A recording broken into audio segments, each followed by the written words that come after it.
Everyone, welcome to our Community Profile Podcast, a Roux Fitness podcast. I am Bradley Schneller, co-owner of Roux Fitness, and I have here one of our esteemed members, Linda Dublin. Thanks for being here today. Thanks for having me. Awesome. So you've been at Roux for a little over a year, right?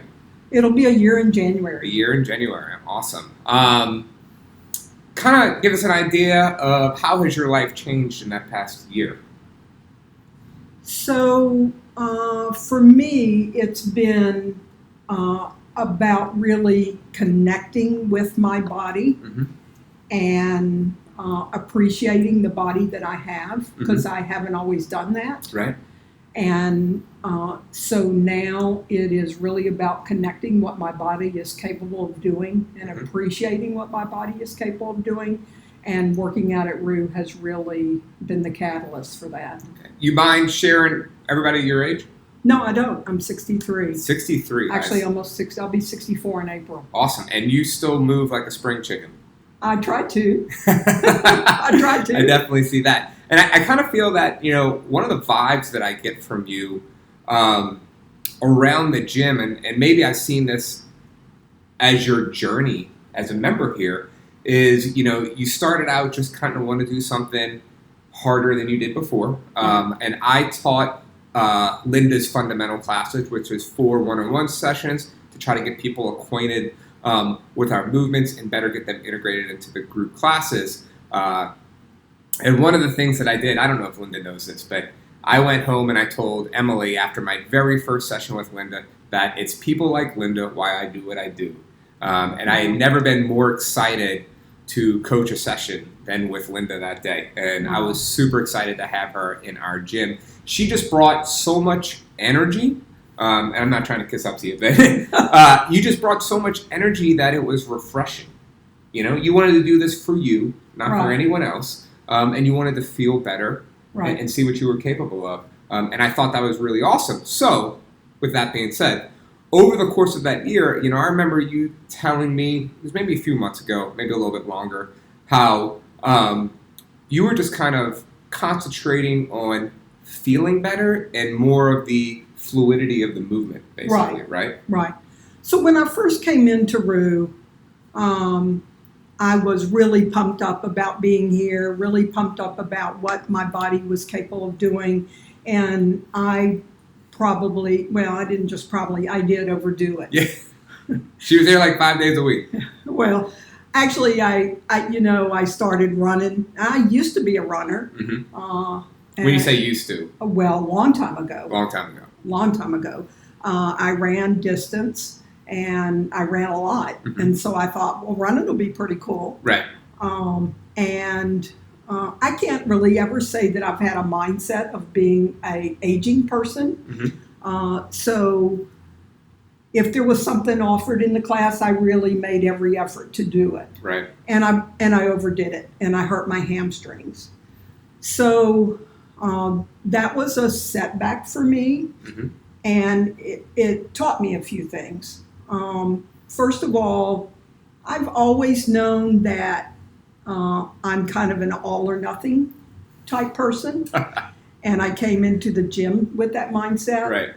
And especially, I think being 63 years of age and being overweight for much of my adult life and not really exercising, that I had to back off and start slow. And so it really became a challenge for me to sink into not doing a full squat. Right. Or not getting out and running all the way down the street and back. And so now I'm much more appreciative of the fact that my body is aging and I have to take care of it like it's aging, but I also have to kind of push it to be as good as it can be. I heard an interesting quote today, and it was, our bodies are like sandcastles. You can make it as pretty and as beautiful as you want to, but it won't be there forever. Right. So that's something we kind of have to remember as we go through this journey, right? And you know, it's interesting because as a transplant coordinator, I tell my patients that all the time. When my patients don't understand why they might not be suitable to put on a transplant list, or that they have things wrong with them that they might not necessarily know, but we find out in the transplant workup process that they may not feel like they're 65, Mm-hmm. but their body is 65, and sometimes even older, Right. Depending on how they because look. of their illness, Mm-hmm. right? And so I tell them all the time, the parts don't last forever. Right. Now, I want to get into what you do, and it's pretty fascinating to me. But I want to touch on something that you said earlier. And that you said you were overweight for most of your life. Correct. Do you remember a time when you weren't overweight? I do remember a time when I was actually overweight and then lost the weight. And I lost the weight really through diet and exercise. But before that, like, when did you first become overweight? Childhood? I was a chubby kid during childhood, and then I was an acceptable weight through high school. Mm-hmm. I was very active in high school, playing a lot of sports. Any particular one you were awesome at? Softball. Softball Was my favorite. Then I went into the Army. Oh, I did not know that. And yeah. How long were you in the Army? I served 6 years. Oh, fun. Did you go any place cool? San Antonio, Texas was the coolest place I went. Yeah, that was it. I hear they got a cool river walk. Yeah, the river walk is really cool. And I tried to find out who had the best margarita along the river walk. There we go. So tough life in the Army, right? Yeah, it was. It was a tough life trying to figure out who had the best margarita too. But I was probably at my fittest then. Mm-hmm. And then when I got out of the Army, I came home. I started working as a nurse, and that's when I really started to kind of blossom with my weight. Any particular thing that you think caused that, or? I was very much an emotional eater, Mm-hmm. and have had a good bit of emotional trauma in my life. Mm-hmm. Through my family of origin mostly. And so I ate to kind of cover that up and to cope with that. Mm-hmm. And until I learned a different way to cope with that stuff, I ate. Is that dealing with your sexuality, or? So my sexuality really wasn't an issue, but I actually had a sexual trauma as a child. Jeez. And then I had several of my adult family members die by suicide.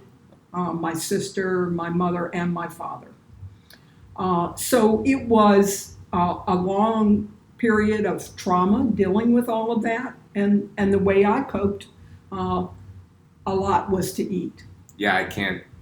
I mean, when you're just trying to live day by day. Yeah, absolutely. When you go through something like that. Absolutely. And food is really what kept me alive. Wow. For a long time, because I was stuffing my emotions into my stomach. Right. And so it was like a distraction for you. It was a distraction and a coping skill. Mm-hmm. And so I'm glad I utilized what I had to utilize to get through. Yeah. And through a lot of therapy, I learned a different way. Right. And then I got to the point where I was ready to shed that skin, so to speak. Or that burden. Yes, that I was carrying around. Mm-hmm. And that was when I decided actually to have weight loss surgery. Oh, wow. How long before you decided? So, like, what age when you decided to have that weight loss surgery? So I first started thinking about weight loss surgery probably about 5 or 6 years ago. Wow. But I was really frightful so of potentially whether or not I would be able to do it. You carried this weight with you for 20 years? I did. Mm-hmm. I did. Wow. And it took me that period of time really to be able to deal with all the grief and sadness and depression. Right. It took me that long to get ready to do what I did. So let's talk about this. You're planning on your weight loss surgery.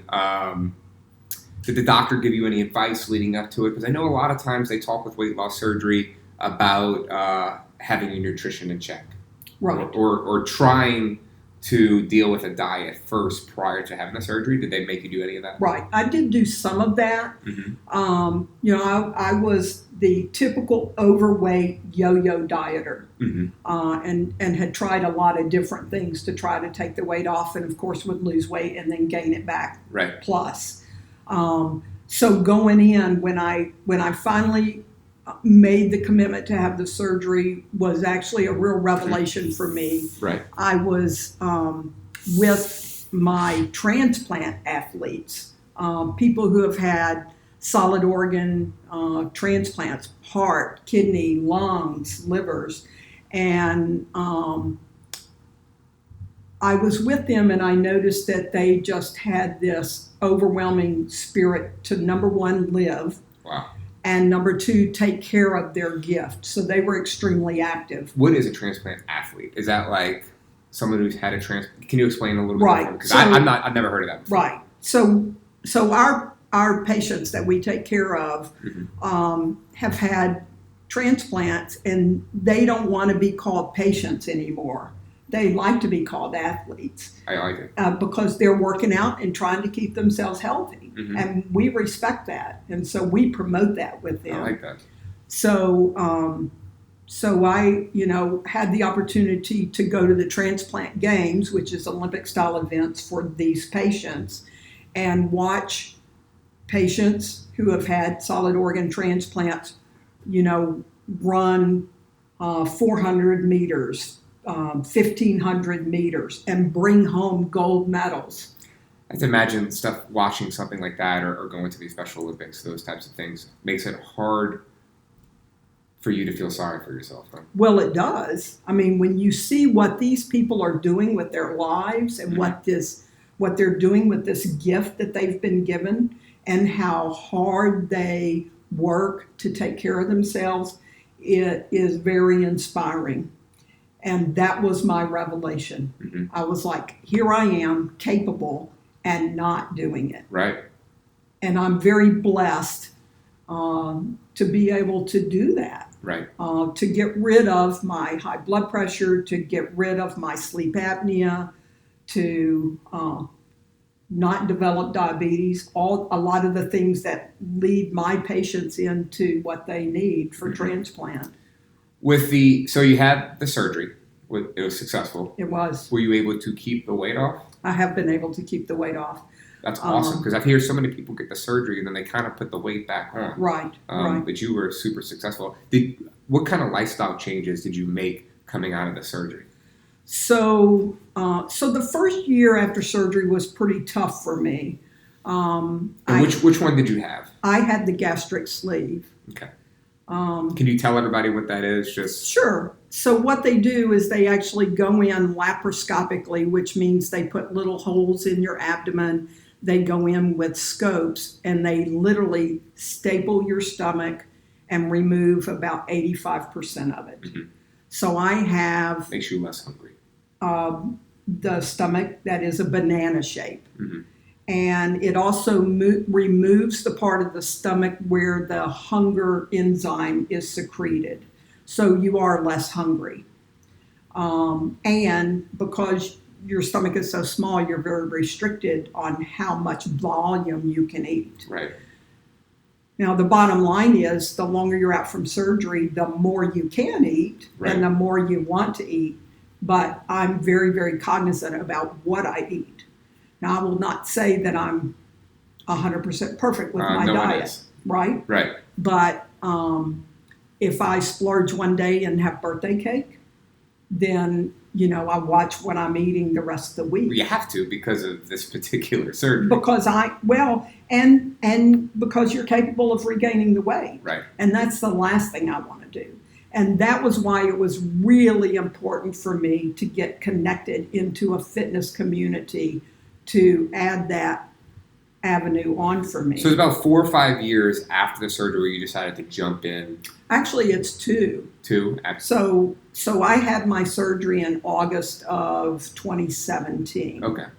And I started Roux in January of 2019. What was the trigger to jump into the fitness community? Because I talk about it all the time. I recently did another show, and I try to talk about like what was the catalyst for you to start? Because one of the things that I struggle with is convincing people that are at home, sitting on the couch, or whatever, and they're super intimidated to come into a group type of environment like this, but they need change. They want to start, but they're afraid to start. So, like, what was the catalyst for you? So one of the beautiful things about Roux is the people who are here. Mm-hmm. And I actually had worked with a member back before I had my weight loss surgery who had tried to get me to come to Roux then. And honestly, I just didn't feel like I could move well enough to do it. In hindsight, could you have? I don't think so. Okay. I don't think so. So in the back of my head, after I had my weight loss surgery, was living Lisa. Right. Lisa is the one who had told me about Lisa Evans? Lisa Evans. She's back at Roux. So Yes. Lisa had, she was one of our members a long time ago, and she was with us for a year or two, and her body changed rapidly with us. It did, yes. And then work kind of took her away, and then she moved her across the city, and it wasn't convenient. And now she's back. Right. So she recently, like year and a half later, we kept in touch with her. We keep in touch with many, many of our members, even after they go, or for whatever reason they have to leave the gym. And she came back, so it's pretty awesome. Right. So she was in my head still, Mm-hmm. and I knew that in order to maintain my weight loss and tone up my muscle mass, which had diminished a lot during that period of time after my surgery, I was gonna have to get active. And originally, I joined a gym. Mm-hmm. And you don't have to say who it was. I won't say who it was, but I can say that it was a cheap gym. Mm-hmm. It was $10 a month. Oh, okay, I know who that Okay. gym was. Do they serve pizza on Fridays? I went a few times, but something was missing. And that something was people, right, and camaraderie and motivation.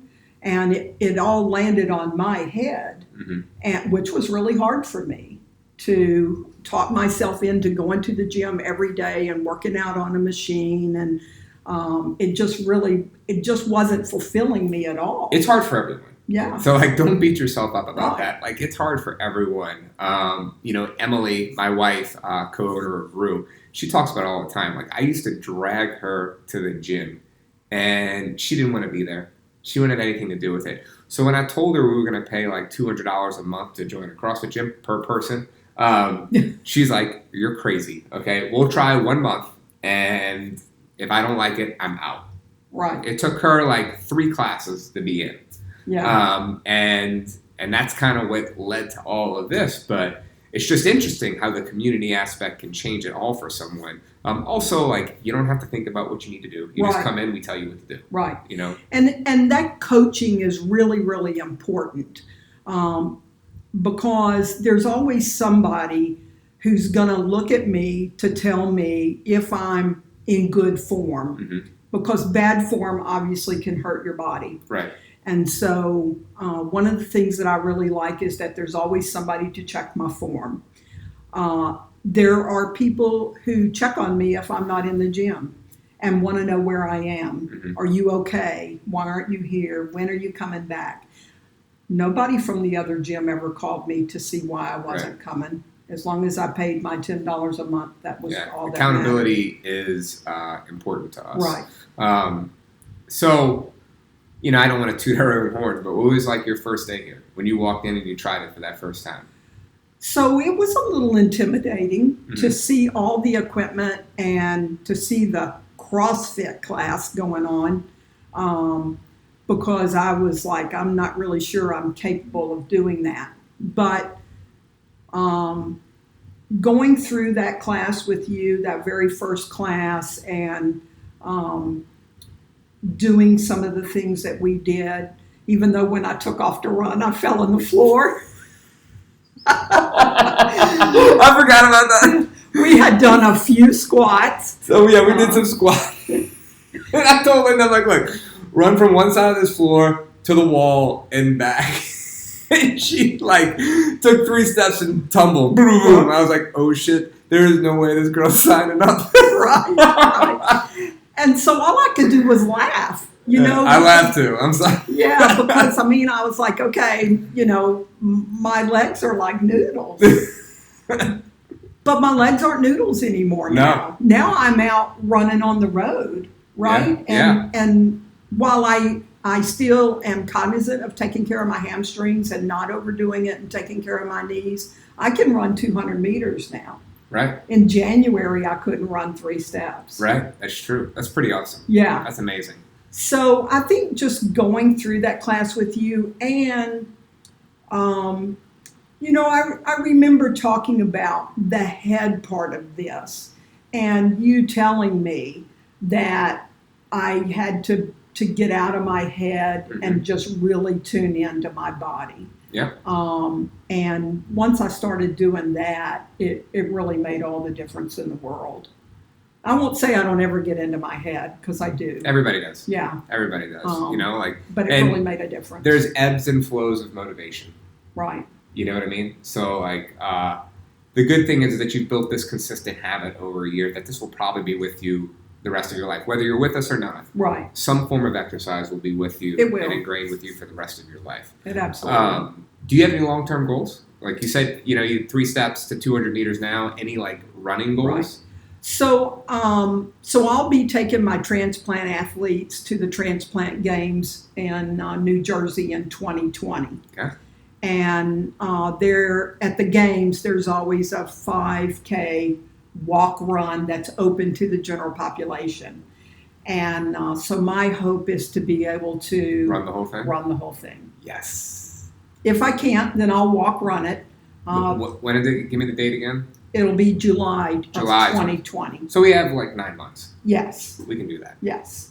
And so I work with Jonathan, the physical therapist who's in the gym here. Mm-hmm. Does he know that's your goal? He does, and he feels like it's an attainable goal. Mm-hmm. And so that's my ultimate goal, is to be able to run that 5K. That's awesome. Now, the other thing you do here, and I think this is interesting, because when I speak to you, either you knew this before or you just found this out, I'm not sure, but you do nutrition coaching with Sarah. I do. And, you know, I wonder what kind of made you do the nutrition coaching, because it sounds to me like you had a pretty good handle on your diet when you came here. So what led me into it was being concerned about getting enough protein. Mm-hmm. When you have weight loss surgery, protein is really, really important, and you have to get your protein in first, because it's easy to be malnourished because you can't eat a lot of food at any one time. Right. So because I was working out so hard, I wanted to be sure I was fueling my body in such a way that I could support what I was doing. I love this, because what it sounds like to me is that you didn't start nutrition to lose weight. You started it to like really hone in on wellness. Exactly. And I think that is kind of like an underestimated benefit to nutrition coaching that Yes. a lot of people don't take advantage of. I agree. And so I think that's really interesting. Do you have like a set protein goal you need to hit per day? So we're doing about 90 to 100 grams of protein a day. Mm-hmm. And one of my struggles is recording things. So we're still working on a good way for me to write stuff down. It's not one of my favorite things to do. Do you still struggle with eating a lot, even to today? So what I mean is, can you eat your 100 grams of protein, or do you have to supplement with shakes or anything? So when I first started seeing Sarah, or not too long after I first started seeing her, we actually added in a shake. Mm-hmm. So I usually start my morning with the shake, and get kind of that little boost of protein, and then go from there throughout the day. being sure that I always eat my protein first. Mm-hmm. So whatever it is, if it's beans or meat or whatever, I eat that first, and then I eat my fruits and vegetables. Okay. So that I be sure I get in enough protein. Now, you've been with Sarah for 6 months? About 6 months. About 6 months. How has things changed over those So 6 I months? just had my best scan ever. Okay. So, what those of you who don't know what Linda's talking about, we do in-body composition scans here, and it will tell you your body fat percentage, your muscle mass, your extracellular and intracellular water weight, among a number of other indicators.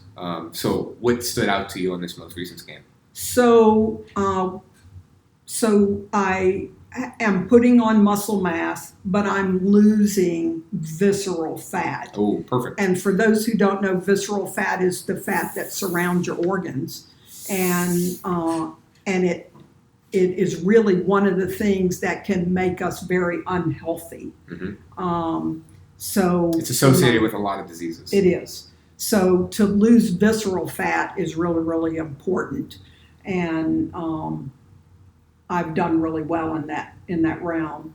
And I have put on some muscle mass. So while my weight is staying the same, mm-hmm. I'm not really losing weight. Right. I haven't really gained a lot of weight either because I've lost that visceral fat at the same time I've put on muscle mass. That's awesome. Yeah. Has it taught you anything mentally? I think for me, I consider myself a food addict. Okay. I very much am a food addict. And so for me, I just have to be mentally in the game all the time. Mm-hmm. And I think one of the things that helps with seeing Sarah is some accountability related to that. And I think she's really good at supporting me when I make what I consider to be bad decisions or bad choices, to not beat myself up over that, mm-hmm. but to always come back to my core. And my core is good nutrition. How much more in tune are you with your body now that you have started nutrition coaching? Because I feel like when I really concentrate on my nutrition, or when I started doing that, I became very honed in about my body's reactions to everything I put in my body. So now, I was just in California for a birthday party of a friend, and I had a lot of snacks, a lot of sweet snacks that I don't normally have. I had an ice cream cone for lunch today. And it really ramped up my inflammation. Oof. So I have arthritis, mm-hmm. And my joints that I have arthritis in have really been painful this last week and a half. Now, I do think the change in the weather has something to do with that, absolutely. But I also think it's the extra sugar I had. When the pressure drops, generally, I feel it in my knees. Yes. A lot, even at 36. Yes. I did have knee surgery Uh-huh. about, 10 years ago, Yeah. after a pretty bad soccer injury. Mm-hmm. Torn ACL, torn MCL, fractured tibia. Goodness, that's a lot. Yeah, it's a lot. But consequently, whenever the pressure drops, my knees get super achy. You can feel it, right? I can feel right. it. Well, I can tell because sugar promotes inflammation, and I know that mm-hmm. because of what I do. So this week it's been about getting back off of the sugar, really concentrating on my healthy meats, vegetables, and fruits, mm-hmm. and knowing that falling off the wagon, so to speak, last week doesn't mean I can't get back on and get back to where I was and get back in the gym. Right. So that's what I'm concentrating on, and her support and her encouragement in that realm is just really paramount. Yeah. So, let's go back to you as a nurse, right? Because I find it interesting. I feel like the health should be so much better among the medical community, but it's not. I think, we talk about this in nursing a lot. Mm-hmm. So I'm really fortunate to a large degree that at this point in my career, I have an 8 to 5 job. I'm not hoofing up and down the halls, doing hands-on patient care. Most of my patient care is in the clinic and on the telephone and in front of a computer. Sure, a lot of nurses are pulling all-nighters, and then those 4 days in a row are 12-hour shifts, wretched, sometimes 16-hour shifts. Which, is a total sleep disruption, which affects your hormones, everything else. You're stressed, you're tired, not enough love. Well, it's a hard life. We joke all the time, but it's very, very true. The two things that nurses give up most are eating and going to the bathroom. Interesting. Because we don't have time to go to the bathroom. So we joke about that a lot, but it's really true. I need to give up going to the bathroom. Yeah, well, so consequently, I think obviously obesity is a big problem in the United States. Huge. Across the board. But if you look at nursing in general as a population, we have a lot of overweight nurses. And it's partly because we take care of other people as opposed to taking care of ourselves. Absolutely. And because of how our job is structured, that we don't take the time to feed ourselves well and drink enough water and under the and current, take care of ourselves. Like structure that is nursing, are there any changes you think that could be made that could benefit the community? I think that in the medical community as a whole, it's really important that doctors and nurses are starting to hone in on nutrition more. Mm-hmm. And now there is a big push to alleviate burnout with meditation and yoga. Mm-hmm. And stuff like that. Are they doing it at the hospital? So we are doing that at the hospital now. We actually have yoga classes that we can go to so at like noon. mid-shift. Yeah, okay. That's at neat. noon. Now for the staff nurses, it can be hard for them to get away. It's a little bit easier in the job I do to be able to utilize that stuff. But you have to have seniority to get to where you are. You do. So when you're a youngin', it's hard. Because most young nurses start out working those long 12, 16-hour shifts on the floor or in the ICU or in the emergency. It's a great job. It's fulfilling, but it's tough. It is.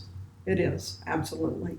So I do see that there's more of a shift to offer those kinds of things to the medical community as a whole so that we do take better care of ourselves. Mm-hmm. I think we have a long way to go. I just wonder if the hospitals could do any type of preparation at the stations in order to assist nurses to better take care of themselves. Not a bad idea. Not a bad idea. Whether it's like some food stations with healthy options and right. Just to make sure that you were hydrated with water and then also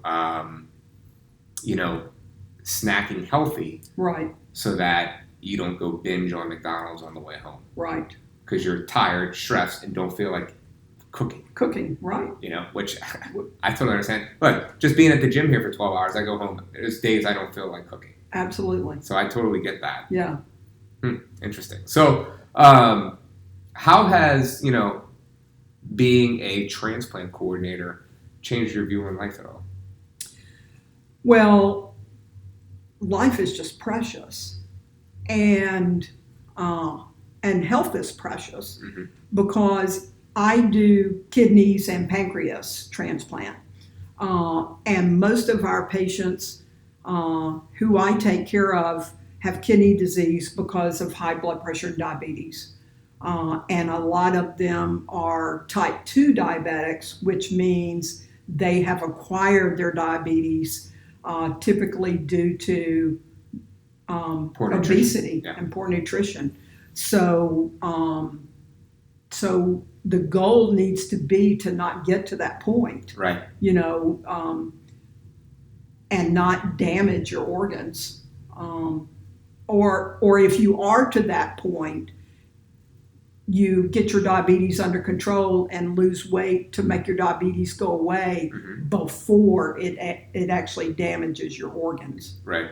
Which leads you to us to get a transplant. How hard is it to get a transplant these days? It's hard. 20 people die every day waiting on an organ. What is the process? So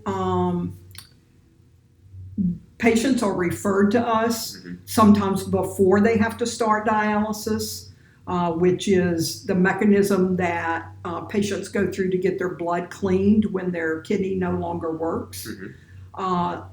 But the bulk of our patients come to us already on dialysis, having to get hooked up to a machine to clean their blood because their kidneys no longer work.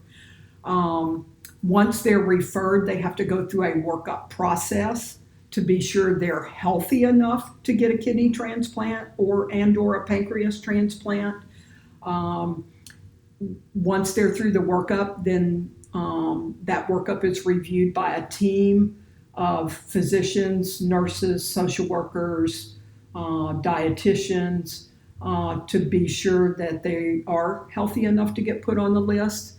And then if they are, they get put on the list, and then the wait begins. So is there I imagine the priority is not by time, it's by severity, or? Well, no, for kidney and pancreas, it is by time. So, we can live without our kidneys, right?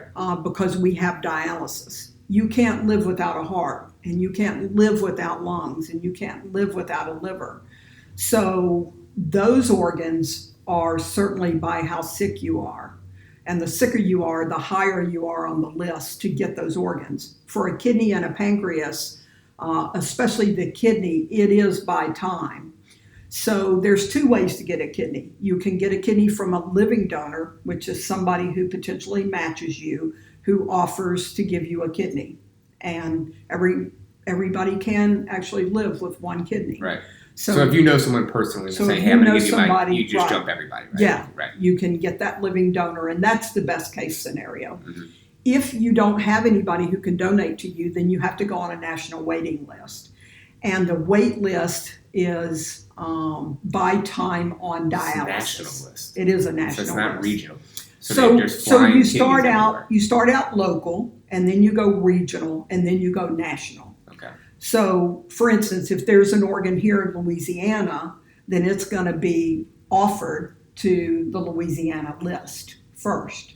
And then if there's nobody in Louisiana who can take that organ, then it's offered out regionally and then even nationally. And there are a lot of details to that that can kind of change that pattern, but that's pretty much how it works. And the average wait time in Louisiana for an organ, for a kidney right now, is 5 to 7 years. How long can you live on dialysis? If you're taking good care of yourself and you're doing your treatments the way you're supposed to and you're following doctors' recommendations, you can live many, many years on dialysis. The truth of the matter is, though, average lifespan is about 10 years. Oh, okay. Wow. So, I listened to your story, and you've gone through a shit ton of heartbreak, trauma, and just the difficulty of life. However, you still are one of the most positive persons I know. Thanks. And I see like a correlation here. Like I know a lot of people, especially people in our gym and our community, that a lot of shitty things have happened to them, and they are incredibly positive. So, how do you dial that up? Like, if we want to say, like, we want to, teach positivity around here, Sure. And keep people encouraged, like, what would your advice be for that? Or how do you do it?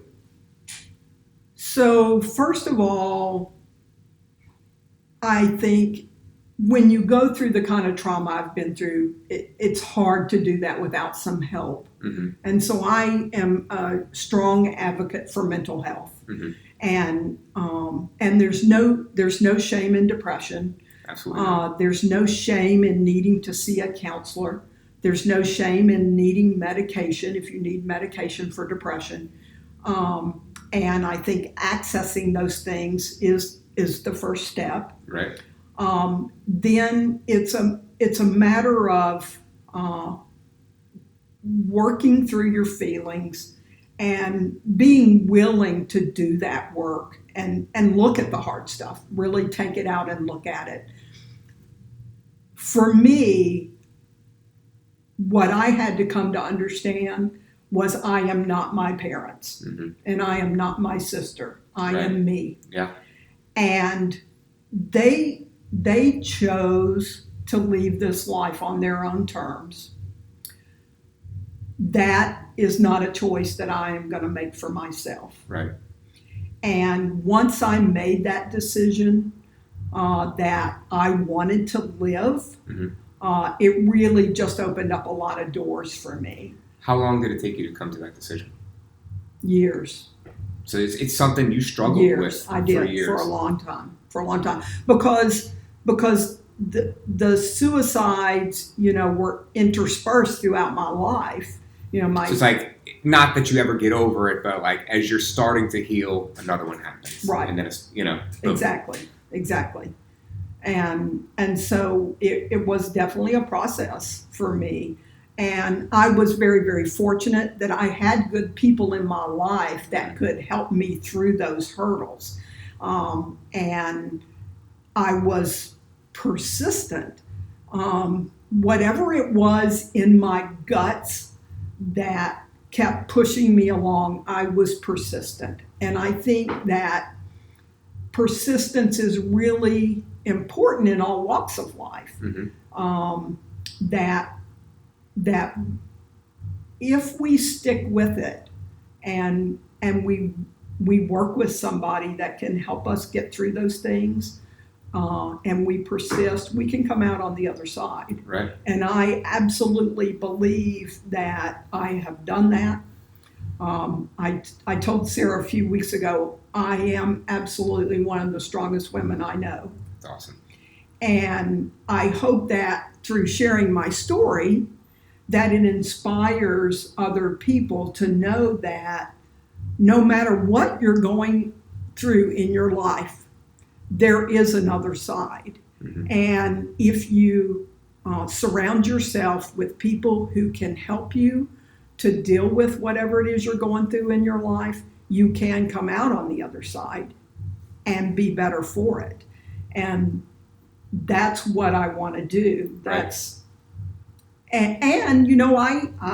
surround myself with people who inspire me. I mean, I come to this gym and I see other people my age, other people that are older than me, who inspire me. I see people who are younger than me working their butts off to take good care of themselves. That inspires me.